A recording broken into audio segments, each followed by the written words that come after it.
Guys, it's me, Malaya, your new lucky girl. Ayan, I just want to say thank you to Mamina for showing me to the path of luckiness.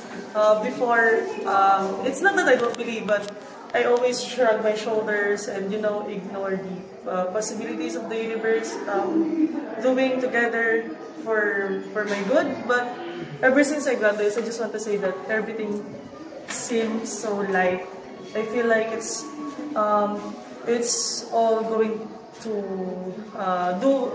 it's all going to according to my plan. Yun, sorry, nabubutan ako. Pero yun, bottom line, I want to thank Mamina for this kasi sobrang gaan. Para akong nasa photo, sabi ko nga kanina when we encountered each other in the hallway.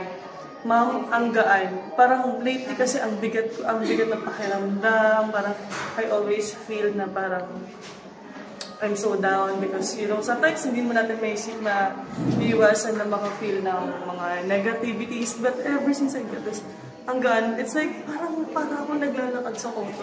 And believe this or not, I find the confidence to talk to the people that will help me to lead to my goals. So, yun lang naman po, sobrang na-appreciate ko. And ito pa, another realization, natatanggal po yung mga bad habits. Like, ito, bigyan ko kayo ng example. Dati, nung wala pa to, sabi ko, ito na